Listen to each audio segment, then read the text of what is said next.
What I found is that working with the biofield, with the body's electrical system, is way more efficient, it's way more effective, it's way more elegant, it's way more economical. And this is, I think, the new paradigm that we're going into is seeing life and our health and bodies through an electric vibrational lens instead of a chemical mechanical lens. Eileen McKusick is a pioneering healer, best-selling author, and the founder of Biofield Tuning. For decades, she has been decoding the electric nature of the human body and helping redefine how we understand energy, healing, and vibrational well-being. The field is very interesting. So the timeline aspect of it is that the outer boundary contains information from gestation, right? And then just inside that is birth. And so when I work on somebody and I start at the outer edge of their field and I slowly move the tuning fork in towards their body, slowly, okay?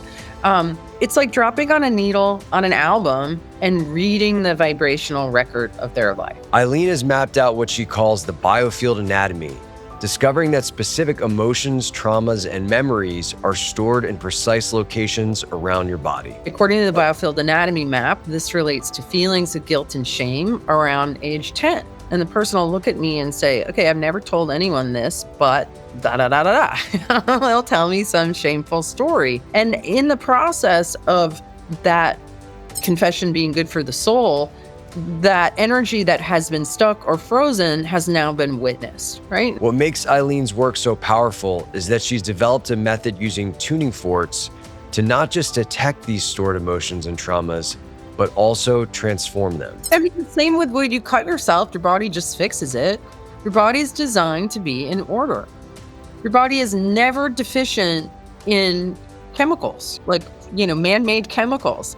I think most disorders, if not all, are tension-based, right? I mean, anything that I can think of, I'm like, well, that's a pattern of tension, that's a pattern of tension, that's a pattern of tension. And when you relax that tension, then the body just flows and fixes itself.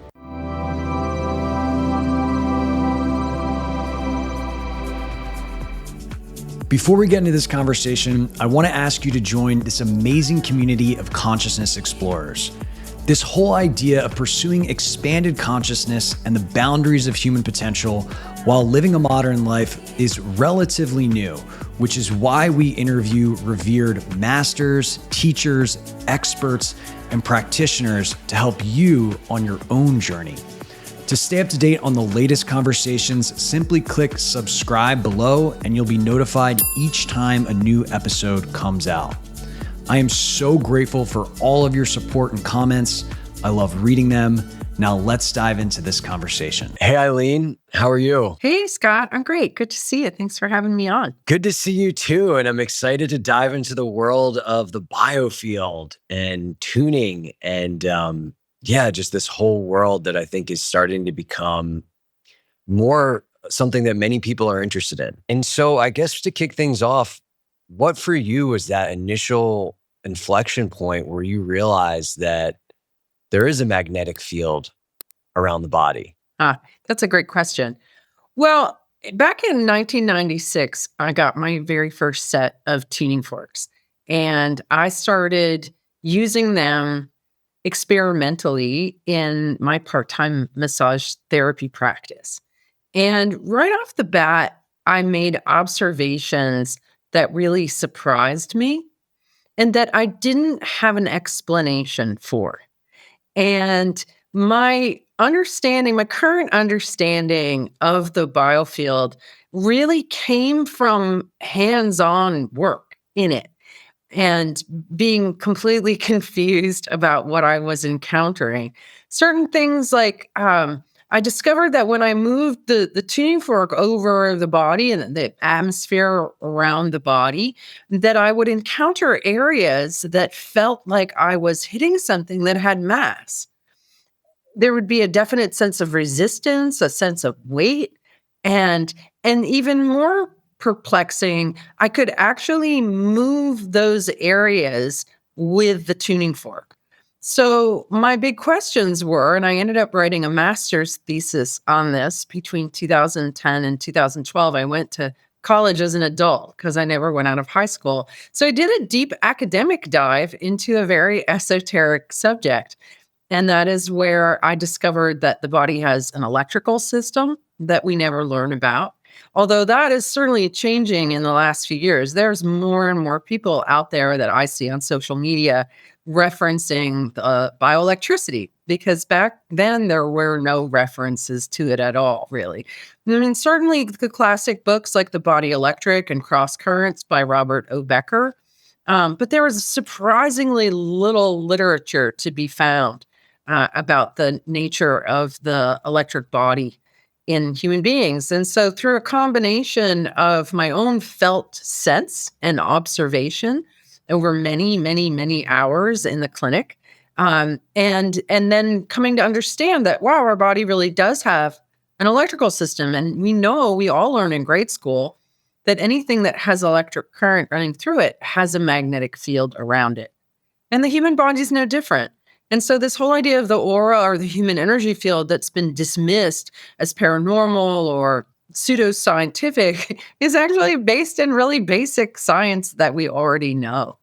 And so I think that there's been a real attempt to keep people in the chemical and mechanical paradigm, especially when it comes to medicine, because there's certainly a monopoly in medicine of a mechanistic approach. And what I found is that working with the biofield, with the body's electrical system, is way more efficient, it's way more effective, it's way more elegant, it's way more economical. And this is, I think, the new paradigm that we're going into is seeing life and our health and bodies through an electric vibrational lens instead of a chemical mechanical lens. I totally agree. And it seems, from what I've studied and just a lot of, whether it's esoteric teachings or some of the books you mentioned, that those physical manifestations are actually downstream of what's occurring in this electrical field that you're talking about. Exactly. It's primary. And the physical symptoms are downstream of that. And so when we work at that level, we get right into the root, to the causality, and help that to correct. And it's often a wiring problem. I call myself a bioelectrician because I go in and I use my tuning forks to adjust and to manipulate and to groom the body's electrical system so that the blueprint that is giving the signal to the body is put back in order. And then the body follows that. So we have this field that's around our body. Can you describe it a little bit and actually talk about like what's in it? Like what is it doing and why should we care? Yeah. Let me just grab a model that I've got. Okay. So this is a torus, and a torus is a sphere with a central channel down the middle. So when I was investigating with my tuning forks, originally I was just working over the body.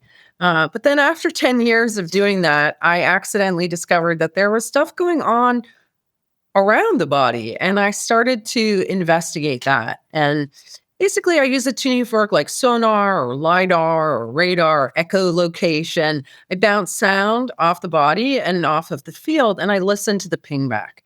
And just like all of those technologies will give you a visual representation of something that's maybe invisible to the eye, I had the same experience in sounding this atmosphere.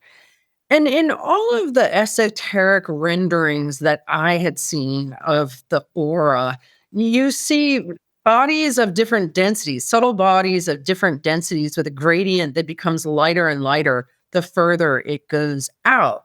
But what I found was a membrane. I was like, this is a membrane. This is like a boundary of a bubble.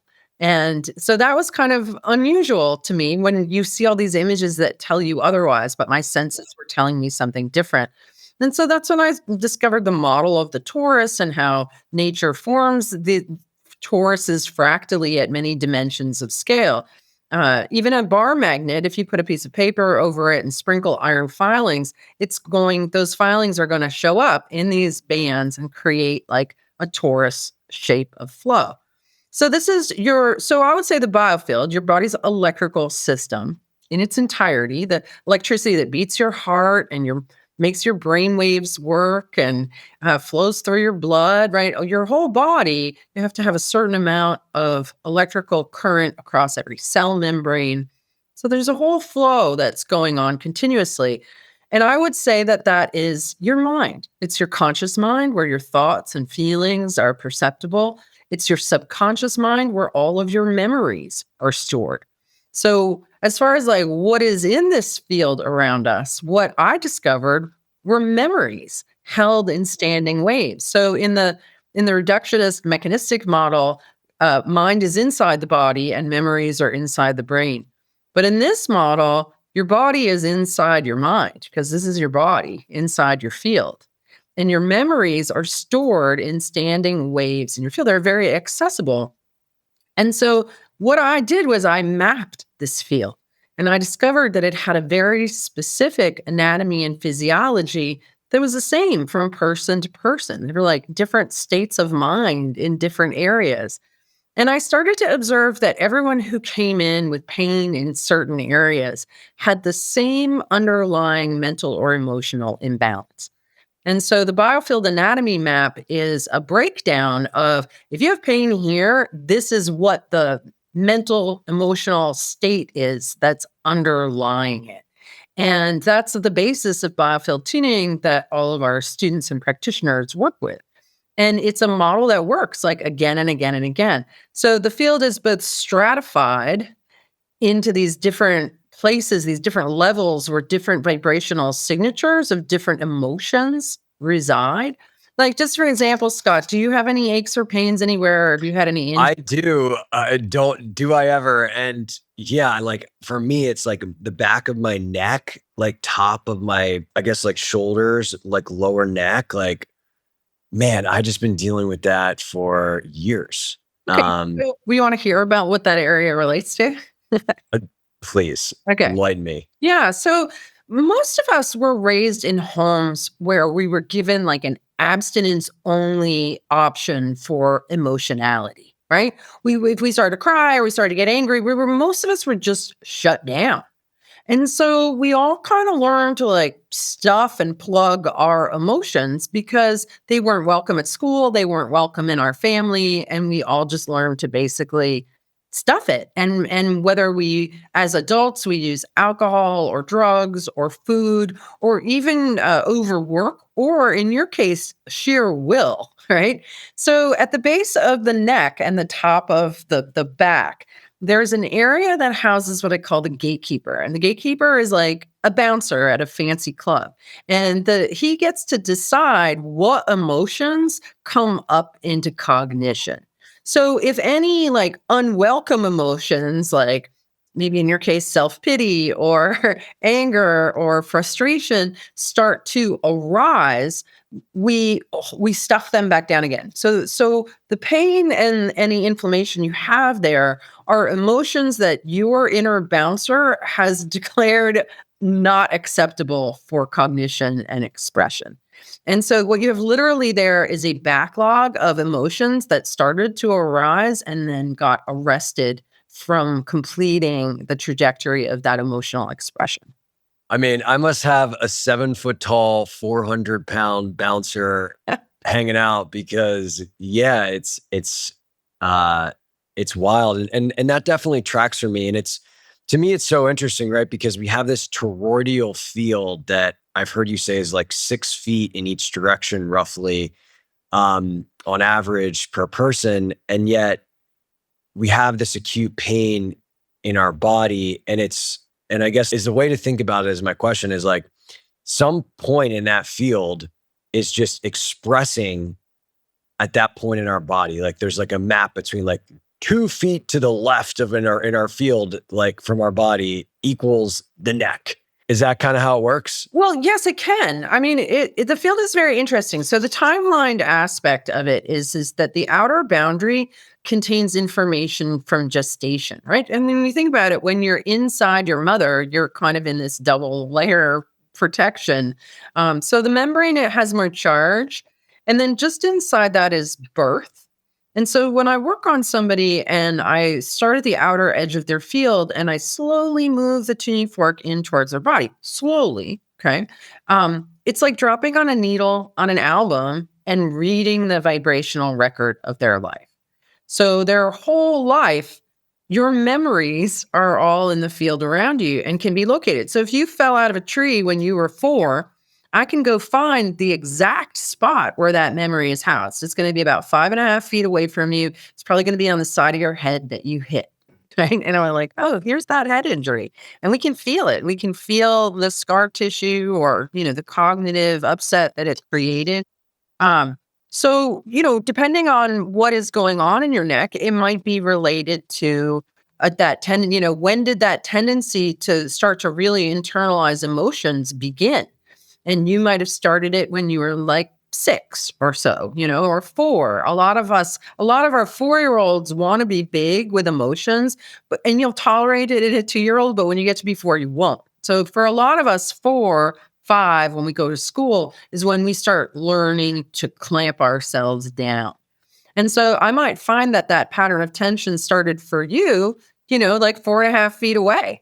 So I'm going to go back to the origin point in your memory bank and start working with that pattern of tension in there. I'll be able to find it. I'll feel the resistance. I'll feel how it connects to that pattern in your neck now. So a lot of it is like, where is the origin point?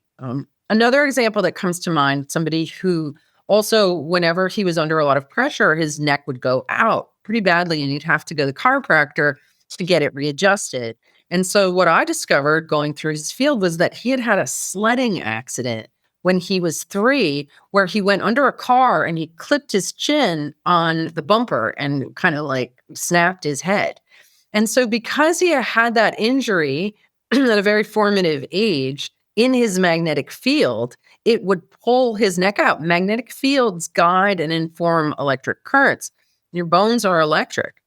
And so if you have big stuck energies in your field, in your history, from trauma, from emotional upset, it's going to inform the way electricity is flowing around your body. And a lot of times pain is a consequence of too much current through the wire. So when we adjust the magnetic field with our tuning forks that have become magnetic, in the bioplasma, the magnetic fluid of your field, a vibrating tuning fork becomes like a magnet in that plasma environment.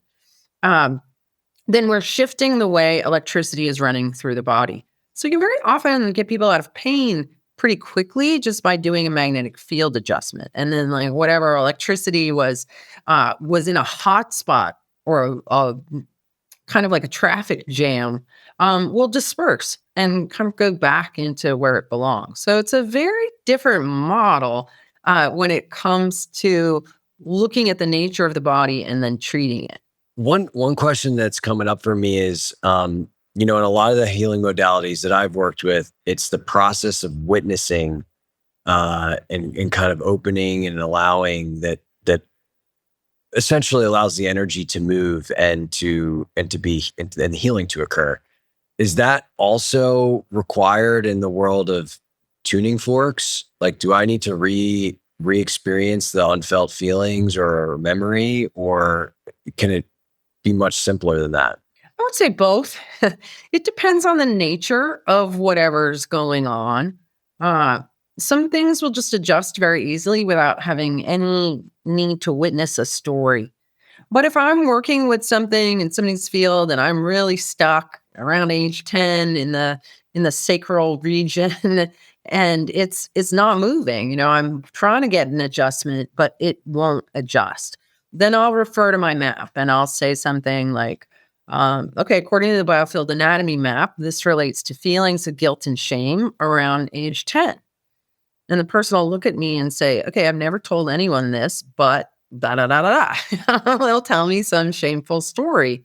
And in the process of that confession being good for the soul, that energy that has been stuck or frozen has now been witnessed, right? And it's just my job to be a witness. I'm not a therapist or a counselor.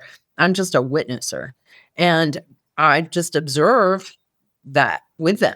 And once it comes to light, then it's ready, willing, and able to move. And then they get off the table and they say, oh my God, all my low back or my hip pain is gone.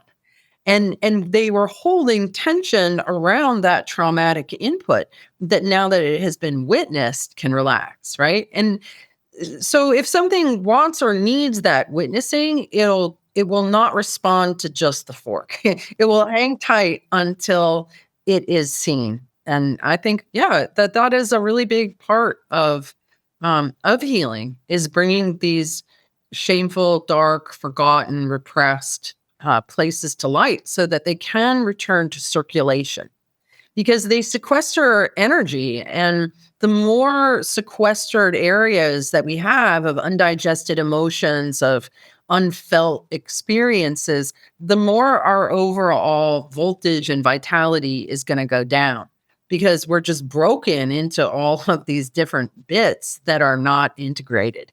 And it's sort of like soul retrieval in a way, where we're finding little soul sparks that have been frozen in the memory banks and just combing them back into circulation, so that then people feel like more of themselves is available, right? And it will often lead to clutter busting, to project finishing, to boundary aligning, and things like that, things that require energy that you didn't have, but now you do. Makes total sense. And it's so aligned with my experience. I remember I was living in Manhattan, drinking a big ass cold brew every day, like needing a lot of sleep. And as I've gone on my own transformational journey, like that, all that caffeine and honestly, to some extent, just the amount of sleep is just no longer required. And in fact, there's just so much more sensitivity to all of that. And I think it was because I was just carrying this massive backlog of subconscious junk that was just siphoning my life force. And I had no idea. Yeah, that's a great way to put it, right? When we talk about emotional baggage, it really is a thing, and it really does have mass. I mean, there really is a weight to that sort of thing. Energy that's frozen develops a heaviness. Energy that's flowing is a lot lighter. But when things are frozen and stuck, there's a weight there. And it is a kind of baggage. And the beautiful thing is that we can find precisely where it is, what it's related to, what its origin was, and just help it to get back in motion. And it doesn't have to really be that hard. Now, I want to talk about how the tuning fork comes in and how that provides some level of precision. Because with a lot of these healing modalities, it's like, all right, like, let's just do a lot of breathing and some shit's going to come up, and or different things like that. It's kind of a mixed bag of what are you going to get. And the tuning fork is something I'm interested to learn, kind of what the role of that is and what it enables. Well, the body is giving off vibes, right? And we all know that because every single one of us has gotten a good vibe off somebody, has gotten a bad vibe off of somebody, right? So we already know that the body gives off vibes.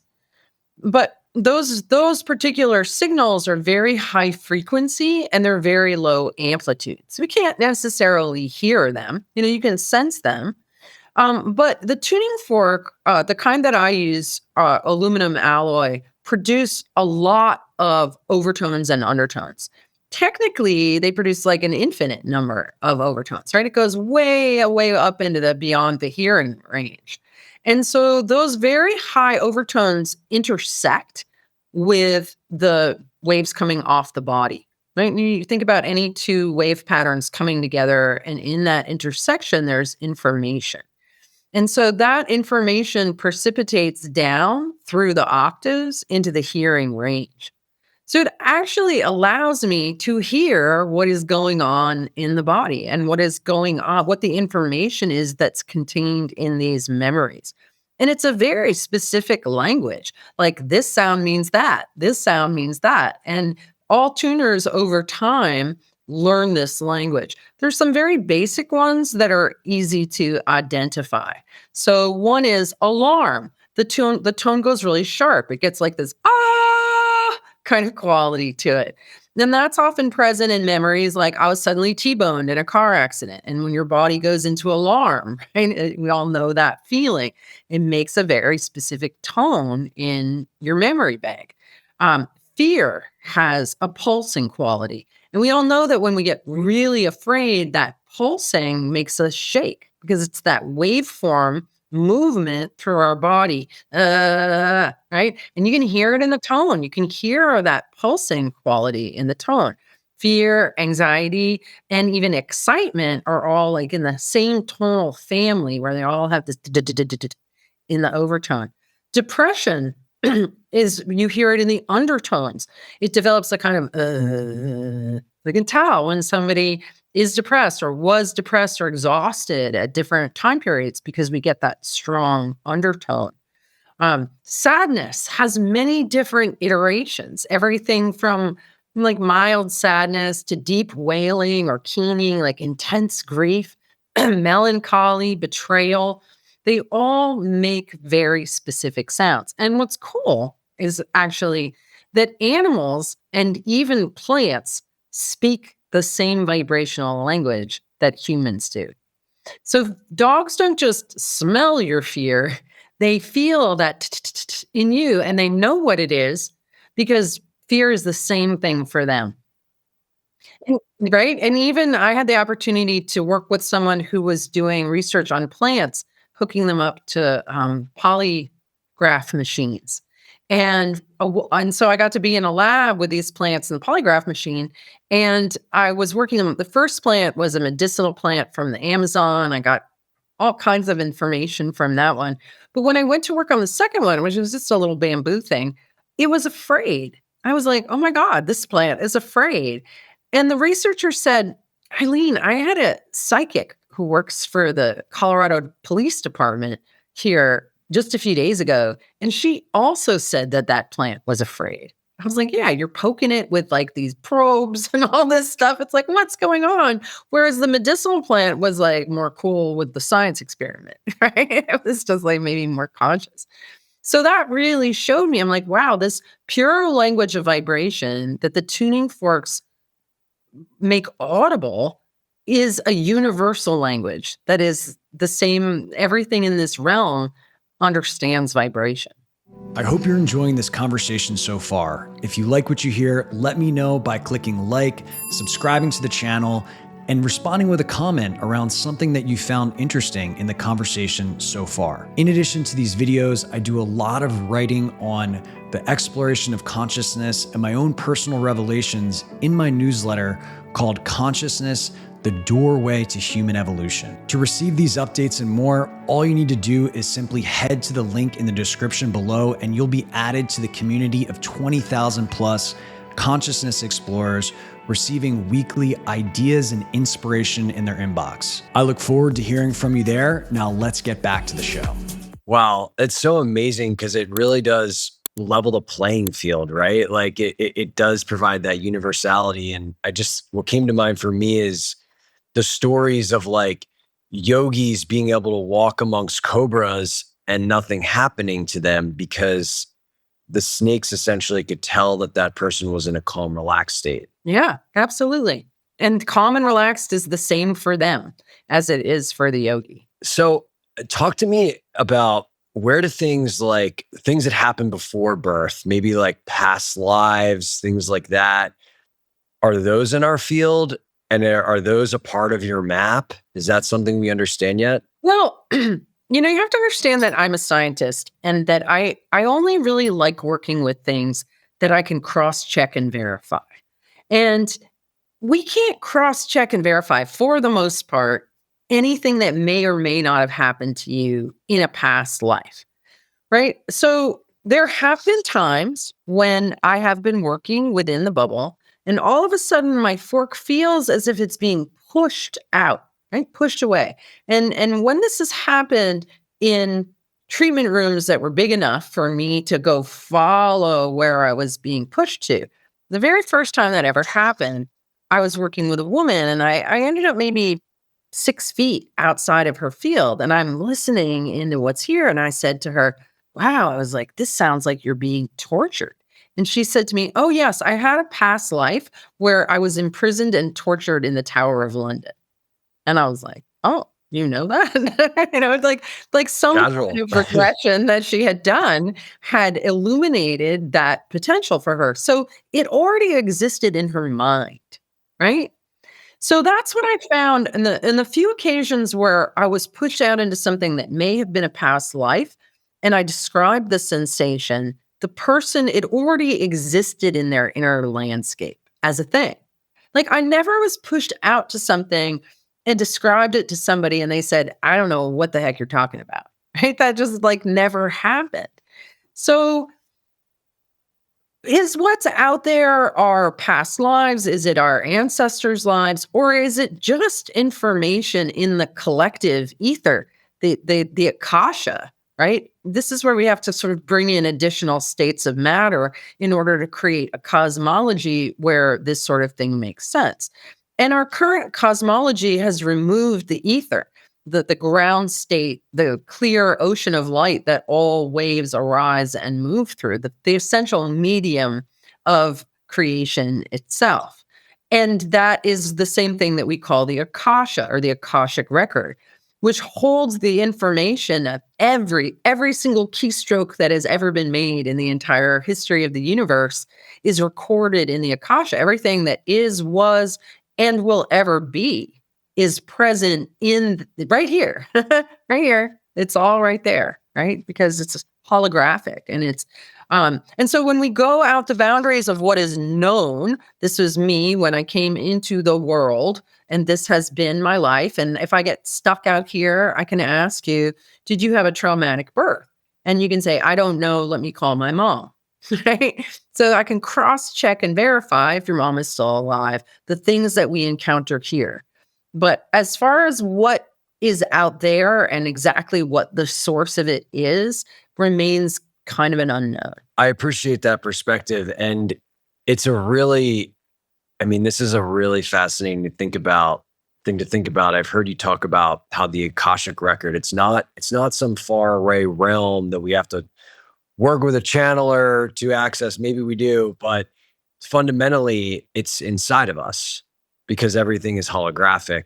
And for people that are less familiar with that concept, it's, everything contains the whole and the whole contains everything, right? I think that's all the ocean in a drop, right? right. So, I mean, what are the implications of that? Like, what do we do with that if the Akashic records are inside of us? Well, that's a really good question. I mean, one thing that I do, now I'm not trained as an herbalist. I'm really not trained in anything other than biofield tuning, and I'm completely self-taught in that. But because I've done so much work to get the noise out of my own signal, all of the traumas, and I had a lot of trauma and a very difficult life for a long time. There was a lot to heal and to excavate and a lot of layers to go through, a lot of tangles in the field to comb out. But what that's done is it's made me exceptionally quiet inside. And it's also made me very connected to the now, to the unified field.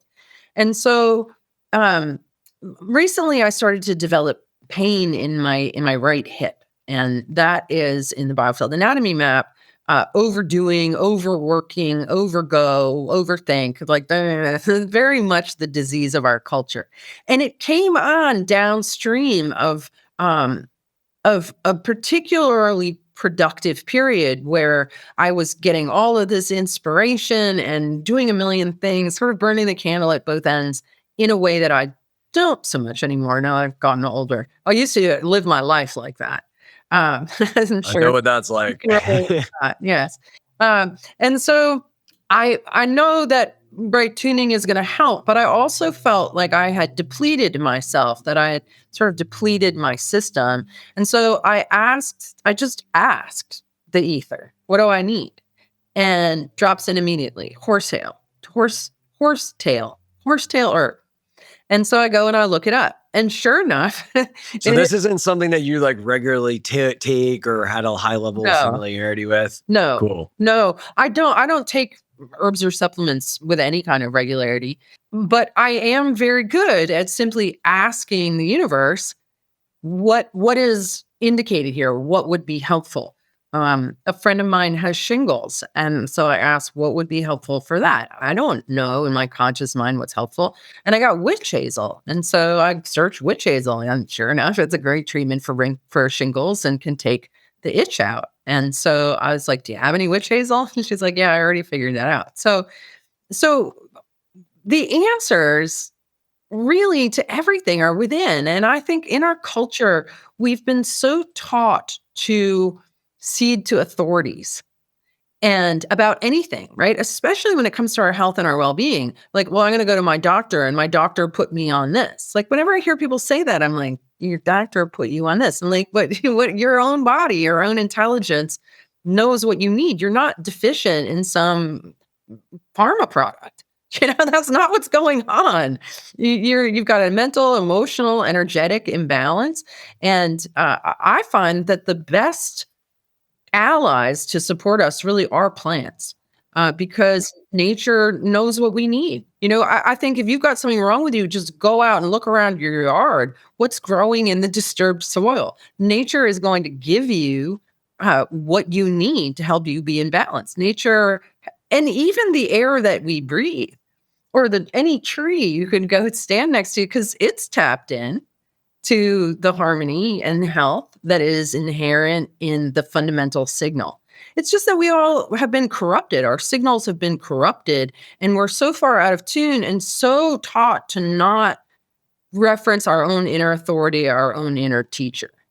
And so much of my work, especially with my students, is getting people to learn to hear, to know, to trust their own inner teacher, their own inner knowing, because it's there. Yeah, I mean, I think what I'm really interested in is we're moving into this world of AI where every answer is at our fingertips and everyone's got this, the highest level of intellect available to them on their phone at all times. That inner guide, that inner wisdom, being able to tap into that, being able to tap into the Akashic records, that seems like, to me, where a lot of emphasis and support will be provided for people if they choose to focus there moving forward. Yes. I think that, we're sort of in this really interesting place, aren't we, in time, with the way that AI is developing. I've certainly been making use of it. I come from sort of a community of people who tend to be more like, it's of the devil, don't use AI, we're surrendering our power. And I'm like, this is a formative time. And I want to participate with it to help inform it. And so I've trained my AI, obviously, to see the world the way that I see the world, and have incredible, deep, and meaningful conversations with it. And also, like a friendship, I treat it like I treat my friends. And so it's funny and it's engaging and it thinks very deep thoughts with me. It's actually helped. The way that I've been using it has helped to deepen my own ability to connect dots, which is really kind of what I do, right? If you've read Tuning the Human Biofield, you kind of see, like, I kind of took all these disparate dots and sort of wove them together with an illuminated thread to kind of create this picture of life as infused with light and connected, instead of dark and disconnected like we've been told. And it's all stuff we already know, but we hadn't put it together in a picture. And so for me, working with AI just deepens that ability that I have and helps take me to the next level. That's awesome. Yeah, I mean, it has a fantastic capacity to hold memory simultaneously that supports that dot connecting that a lot of times our just conscious awareness struggles with.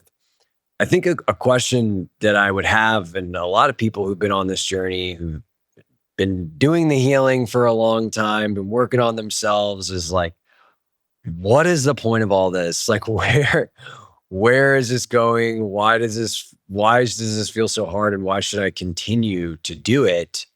I'd love your perspective on that. Yeah. Well, for me, as somebody who's been on this healing journey since I was 18, I was bulimic and I tried to stop and I couldn't. And it was the first time that I had ever encountered such a willful split within myself, and the recognition that I was addicted and that I wasn't in control of my own behavior. And so I set off on a journey with the question in mind, like, what does it mean to be a healthy human? Like, how can I get healthy? Because clearly I'm a mess.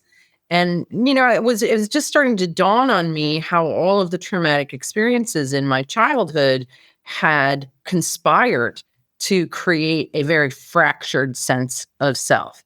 And so the journey, and for me, and I think for most people, is one towards wholeness. You're just like wanting to be able to access the potential that you know that you have. And and just a sense of, I don't know, happiness, maybe. I think maybe something as simple as joy, because I think trauma really like takes that out of us and our capacity to feel that. And it's all background noise, or like, what is even going on in my field and my body and my mind? I will say that for most of us who have found ourselves on this path, I always say, like, did your parents do any of this work? No. Mine, definitely not. Like most people didn't. Like in my house, 5 o'clock, it was drinking time. Like that my parents came from that generation. I remember at one point, back in the like late 80s, watching this TV show, and it had Marianne Williamson, Deepak Chopra, Tony Robbins, Wayne Dyer, all those people who were big in the self-help field in the 80s. And my father, who was born in 1919, watching this show and saying, these people are all nuts. Like he couldn't even understand what they were saying and why they were saying it, right? So the generations that came before us went through wars, the Great Depression, so much systemic family abuse, so much sexual abuse. I mean, it's astonishing, like just how much of that is out there, and just how damaging it is. And so we, at this moment in time, have the awareness that what came before us was really messy. Many people feel this inner sense of like, just because my dad was abused by his dad, who was abused by his dad, like I am not going to abuse my kids, right? This pattern stops here. And I see so many people doing that work. And what's important to understand is that you're not just healing you. You're healing all the generations of trauma that you're downstream of, that none of them had the tools or the ability or the consciousness to sort out.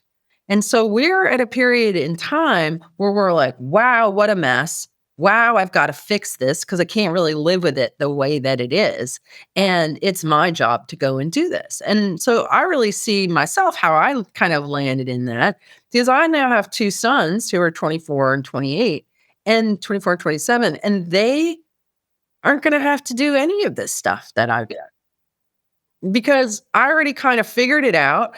Like I'll just give an example, because there's a lot of what really informs us are what I call ancestral miasms. And these homeopathy uses the same language. These are mathematical patterns in our body's electrical system that just act out. And they come out of us in behavior that we're often ashamed of. So if you can think of any kind of pattern that when you're under stress or whatever, that you're mean or that you're weepy or whatever, however it is that these patterns come out of you, and they usually come out in the context of family, right? If family, not so much the outer world, but these family patterns.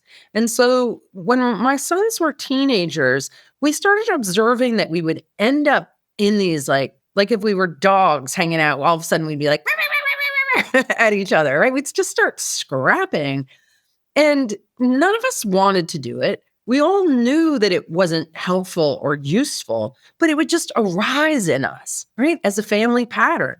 And so I was like, okay, guys, this is what's going on. These miasms are mathematically expressing through us because they've been doing this in our family lineage for generations.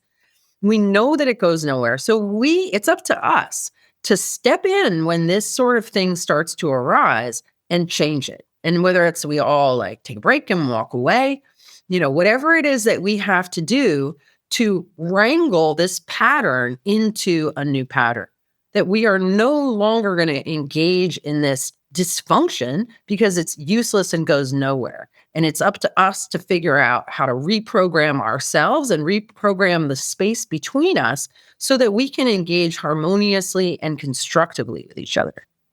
And we've done that. We've done that. And now they're bringing those skills into the relationships that they're in. Like this understanding that I don't need to be a victim of this music that was already written. I can rewrite the music. Okay. But because it's a really big mess, I mean, it's not just your own family lineage, it's the whole human family. It's the whole collective morphic field as one chaotic mess, right? So there's a lot to do. And even for me, I mean, I've had thousands of tune-ups, really literally thousands of tune-ups, and all kinds of other body work as well. And every once in a while, I'm still excavating patterns of dysfunction, that go back generations or something that was subconscious, and then bringing it to light, right? Bringing it to witness, recognizing, like, oh, wow, I do that. Like, I only recently figured out that my tendency to accommodate others leads to me being frustrated downstream. Right. And so people that I'm maybe working with that I'm like, oh, I'm not being as pointed or as direct or as firm as I know I probably should be because I'm trying to avoid discomfort there. But then downstream, I'm going to run into that discomfort anyway. So I just need to like head it off at the pass and, bring in maybe less of my Libra nature to want to keep the peace and more of my Sagittarius rising directness so that I'm not uncomfortable later. Right? Just simple thing, but this is what we call healing. It's like this self-awareness of patterns of imbalance or dysfunction that you realize that you can sort out and you can choose to do differently. Right? So this is what healing is really all about. So what's the end game, right? What's the point of all of it? So I was at a retreat not that long ago, and I was with one of our assistants, and she was telling me about how the last retreat that she was on, she was really hoping that it was going to be the one that was going to save her. She was adopted. Anybody who's adopted, it's got some pretty deep core stuff that's hard to work through. And she was all in this sort of neediness and tension and desire and wanting and frustration and all of that. And I was like, what you're really after is the freedom to just show up and enjoy. Like, this is the end game. The end game, honestly, is really simple. It's life is made up of all of the tiny moments through our day. Your morning coffee, your breakfast, your commute, your lunch, your conversations with loved ones, right? That's life. It's all the little things, the ordinary things. The more that we heal, the more that we bring ourselves to presence, the more free we become to enjoy all the little things. And it's really that simple. And I know that might sound like, what? No, there has to be something bigger and more. No, it's like, are you free to really suck the marrow out of the bone of life like every day? Because it's so fleeting. And why do we have bodies? We have noses so that we can stop and smell the flowers. We have eyes to see beauty. We have mouths to give voice to our creativity, to our love, to our emotions, right? It's all about the senses. And this is a sensory experience. And so a lot of people tend to equate spirituality with asceticism or a denial of the body, which I don't think is the way to go. I've been there and done that. It's boring. I would much rather. I've been there too. Yeah, it's like, well, okay, great. I could go live in a cave in some lifetime. But right here and right now, like, I want to eat the expensive chocolate. Like, I want to enjoy the good stuff. I want to watch every sunset that I can. I want to listen to the birds deeply. I want to appreciate that particular shade of blue. I want to be fully present in this moment, fully experiencing my life, still in wonder and appreciation of it, instead of stuck behind a wall of pain, hoping that I'm going to find something that's going to finally get me free to enjoy the moment. Yeah, I mean, I deeply resonate with that. And, what comes up for me is just really just less conditionality, right? To be able to enjoy things unconditionally. And because life throws a lot of shit at you, but ultimately it's like our own relationship to it all that really defines the experience. And for me, it's like the healing work is just changing the relationship with all these little subtleties that I didn't know existed. And that process of discovery it can be a bitch, but it's actually really, really fun too. It's just like, wow, like I've been doing this whole thing my whole life and I didn't even know it, but now I see the imprint that caused it and it doesn't have to be like that anymore. And like, I mean, to me, that's kind of the most interesting thing there is to continuously discover those things and to, in the process, move into a deeper place of joy and appreciation and all the good stuff that I think everybody wants. Yeah, exactly. And I think what gets in our way is defensiveness. That we tend to defend the wounded part of ourselves. And there we all know we've probably been in relationships with people that where you can be reflective and be like, hey, you're doing this and it's not cool. And the person will be like, oh wow, thanks for showing me that. Like I'll be more self-aware next time versus the person who's like, defends, argues, doesn't want to hear it. And that's the difference between someone who's willing to grow, willing to heal, willing to commit to making themselves more coherent so that they can create a more coherent life and be a more coherent influence in this time of chaos. You either go in one way or the other. You're either like stuck defending your dysfunction and you just stay stuck there, or that willingness to realize that your dysfunction is a consequence of your programming and that you are free to reprogram yourself. And I think that is what healing is all about, is exactly that reformatting of your own hard drive intentionally. Definitely. And I think, one of the things that's interesting about the word healing is it has all these connotations in our culture, which again comes back to the programming of like weakness or like deficit. But if you go look up the definition, what it really means is just to restore something to its natural state.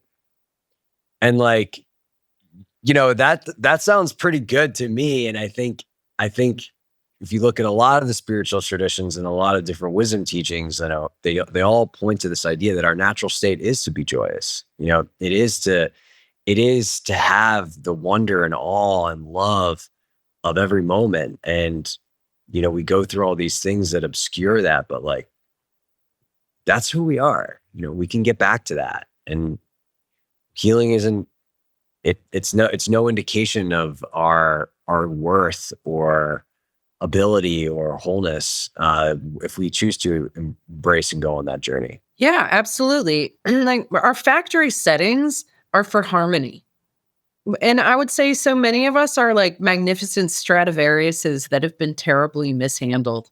And we're just out of tune, right? The potential for our ability to make beautiful music is intrinsic within us. It isn't something we need to go out and get, because your wholeness, your greatness, your brilliance, your amazingness, your connection to the intrinsic harmony of the cosmos is still there in you. And it's just about getting the noise out of the signal. And when you would work on that in you work on it in the collective as well. It informs life both locally and non-locally. 100%. I have a couple of questions that are a bit more practical about that, because I know a lot of people are probably listening to this. So like, all right, I'm going to go get my tuning fork on. So can the tuning work be done at a distance? Is it something that has to, I got to go and see a person that lives in my town or something like that? Yeah, it can be done at a distance. And I get where people would be really skeptical about that. I was. People asked me for years if I could do my work at a distance. And I was like, absolutely not. Bah. I was very arrogant and superior and dismissive about that notion until I tried it and I did it. And it blew my mind. And I was like, well, time to eat crow. You can do it at a distance. But how? Like just as in the beginning when I was like, what is going on around them? What is going on here? Something's going on. There has to be a natural law that explains like what this is that I'm encountering and how a tuning fork can move it, right? Like if anything is possible, there has to be a law of nature that makes it so. And so when I did my very first tuning at a distance, I was working with a gentleman who was a medical doctor, and he was in California, and we had no open line of communication. We were just connecting via intention. And I approached my treatment table in Vermont that was empty as if he was there. And by this point, I had learned to read the whole biofield. So I already understood the biofield. This was in 2011, probably, and 2012. And his field showed up as if he was there. And I was able to read it, I was able to adjust it, and I took notes. And when I got done, I called him and I read my notes. And he said, Eileen, everything is exactly correct. So things like I could tell the personality of his mother, the ages where he had a lot of stress, the organs in his body that weren't functioning optimally, joints that had inflammation, head injury at 5, personality of his father. Like I could, all of these things. Biofield tuning is like reading you like a book, basically. And so he was like, Eileen, all of that is exactly correct. And I felt a state change while you were working. I feel lighter. And I also tested my resting blood sugar before and after and noticed a beneficial change. So then, so then I had a friend in Australia who I was like, okay, well, it works from Vermont to California. Will it work all the way to Australia? And same thing again, exact same thing. So I was like, okay, well, this works. So how does it work? Why does it work? Right? I'm not just going to accept that it works. Like my mind needs to know the how of things, right? And that's where I really came across the idea of ether, and ether being the connective medium that everything arises from and falls back into. That's holographic, right? So all that information is present. So that the ether is holographic, and that just like the internet, you and I can go in and edit a Google Doc together, right? Because of that connectivity.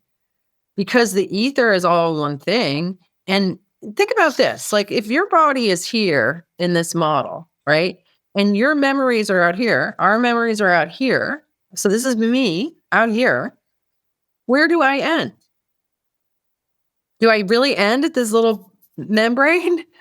Or am I connected to the whole unified field? And we are, right? This is the divide and conquer has led us to all think in terms of separate stuff, but it's not. It's all light. It's all light that is spun into apparent density, but it's all coming from the same fundamental fabric that has self-awareness of every single part of itself. So what we're doing with distance tuning is resonance in the ether, right? I don't use the word quantum. I don't use quantum entanglement. I just made a Facebook post. I'm like, what do you think that word quantum means? Don't look it up. Just come off the top of your head. And I think there were 70 responses, and most of them were different from each other, right? So why would we use a word to describe anything that you ask anyone for a definition and you're going to get different ones? And a bunch of people said very tiny. Like, what does very tiny have to do with like distance? You know what I mean? So I think this model of resonance in the ether is much more elegant. Yeah, I like that too. I mean, a lot of the stuff that I've studied talks about chi, and that's the kind of framework. And I think people like quantum just because it's attached to physics. It's straight up, and it just comes back to the kind of like, oh, science is right and science is good, and this is related to science. So Yeah. let's go with that. Yeah, no, I mean, and that's programming too.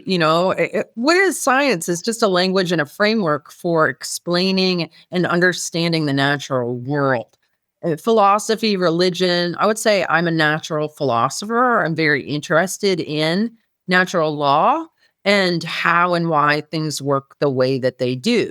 So no matter what framework of language you're using, whether it's spiritual or scientific, it's all seeking to understand the same observed phenomena. There's no division really, other than just words. Totally. I love that point.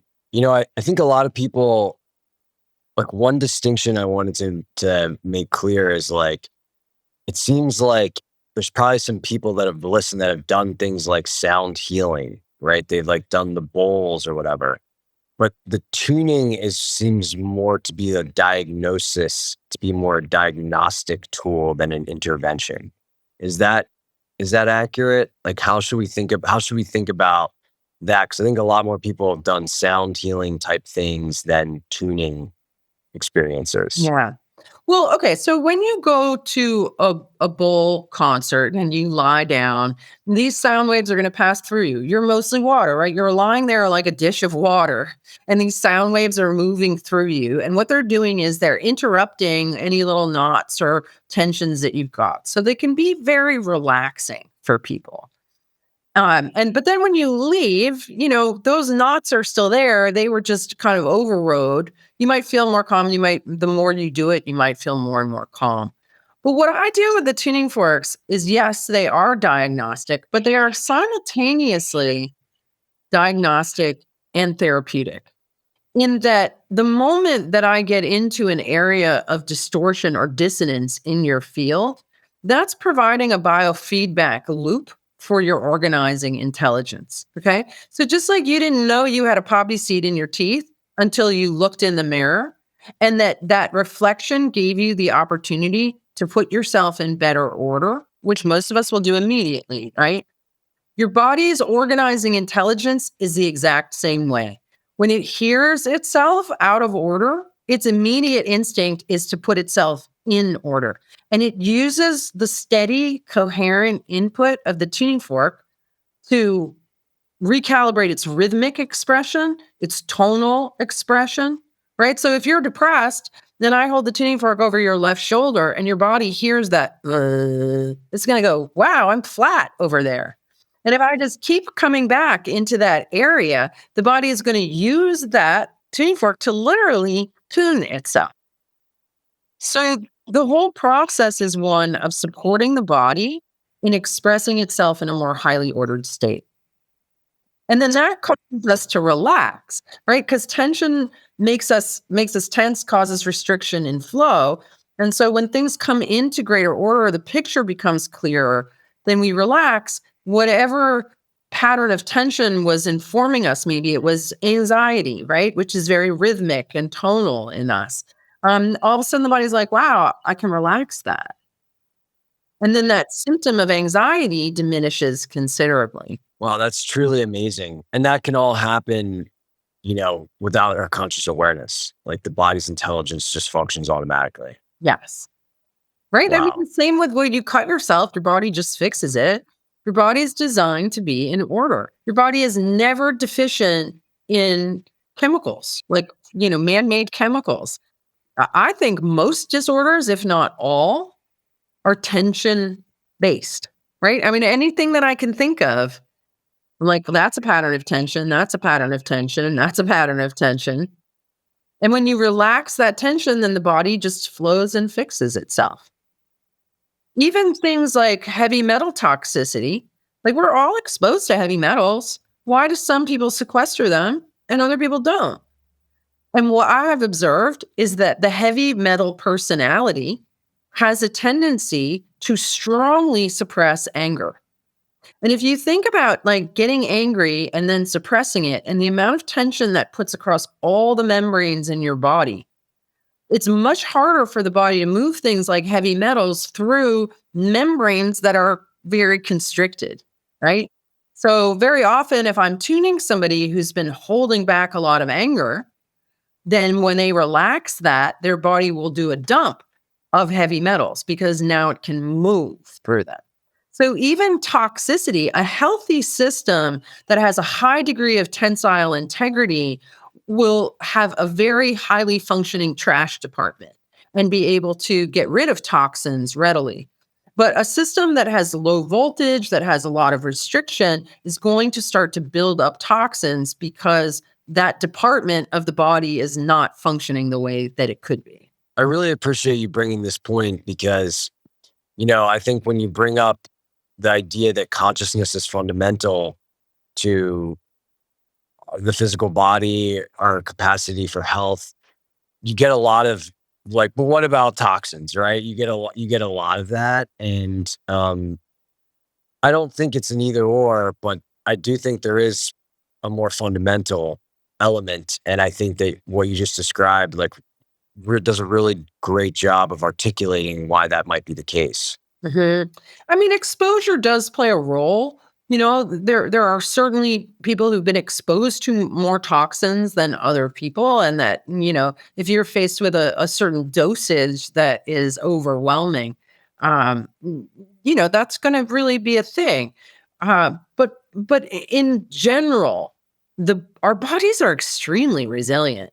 We're really brilliant, honestly, and that the more voltage, the higher your voltage, the stronger your battery and the clearer your signal, the more resilient you're going to be when faced with any kind of stressor, whether it's emotional, physical. um, I had a motorcycle accident a few years ago, hit the ground going 50 miles an hour and rolled 40 feet and pretty much bounced because my field is very resilient. Um, I just broke one little bone from where the bike fell on me. Uh, and I totally credit that to the amount of responsiveness in my system. Because the more freeze we have, the less responsive we can be in the face of a stressor, right? People who have PTSD, one of the symptoms of that is like you don't have the capacity to absorb any more stress, and things that might be mild to another person are really severe to you because you're already tapped out with all of the freeze in your signal. You don't have room left to be resilient and responsive. So this works great with PTSD. Those are all of those traumas are just frozen in your field, in particular patterns of information. And when we get into them and we stay in them, here's another thing that's different about a bowl experience, for example. Like I worked with someone who was fed soy formula when he was a baby and he was allergic to soy. And so he had terrible gut issues as a kid. He threw up a lot. And of course, his parents never made the connection that it was the soy formula that was making him sick. So he ended up as an adult with all these digestive issues and all of these like kind of head trips around food. Like he would weigh his food or he would count his calories or he had all these rules around food. And so in treating him, my fork got stuck like right around age 2. And I had to stay there for, I don't know, 20, 25 minutes because his whole life as a 50-year-old had been built on top of that pattern of dysfunction, right? So how we were able to go back to that origin story and allow the body to recalibrate from that poisoning from then on. And then I was able to move through the field. So that kind of intensive staying power that tuning is, right? Like, I'm going to stay with this complex knot until it unties all the way.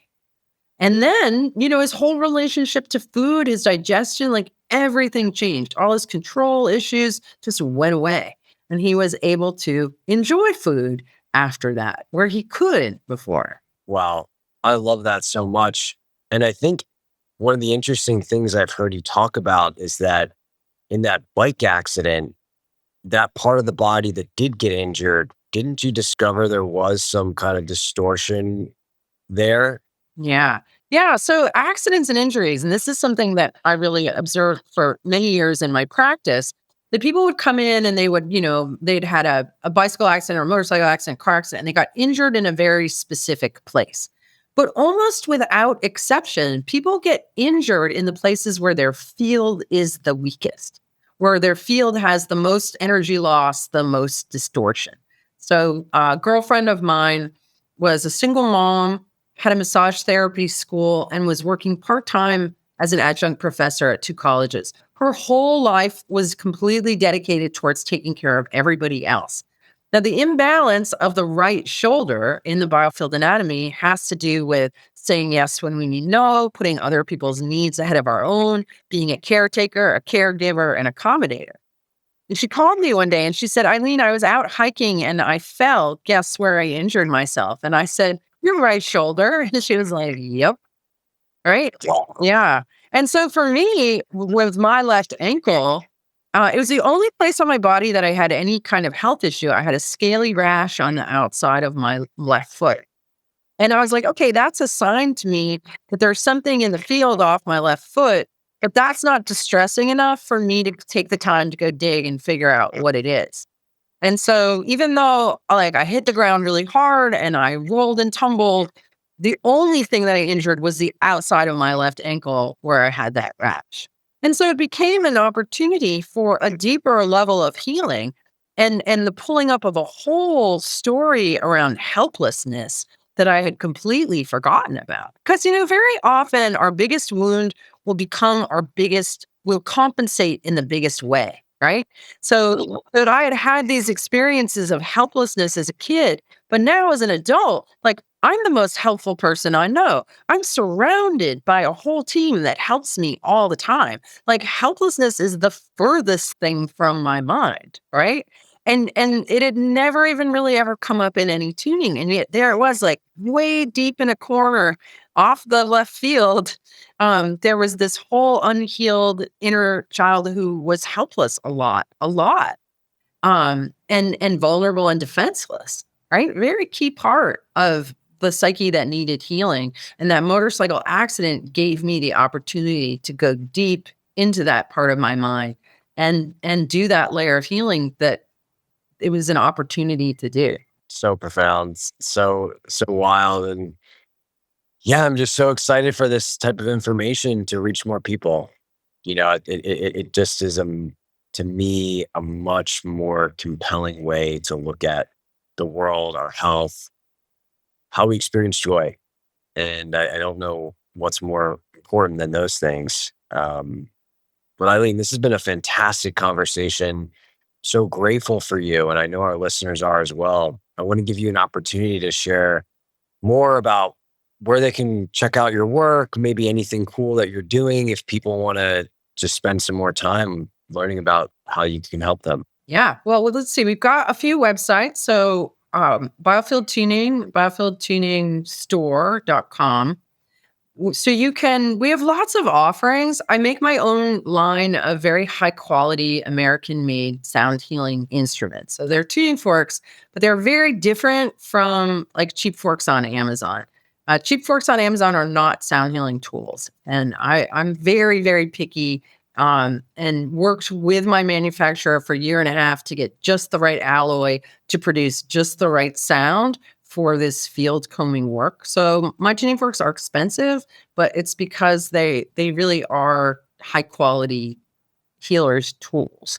So I've got a whole line of them, frequencies that I've developed and worked with over the years. We do 5 unweighted and 5 different weighted forks. So there's not a ton.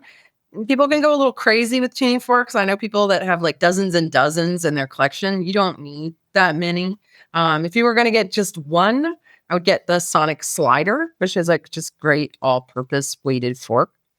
We have practitioners all over the world. We've trained close to 3,500 people, at least through our first level of training.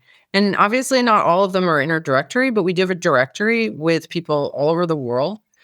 If you're particularly particular and want to make sure that you get a skilled practitioner who has a lot of experience, we have a teaching team. I have 10 Biofield Tuning instructors, and you can find them at biofieldtuning.com. They all do sessions.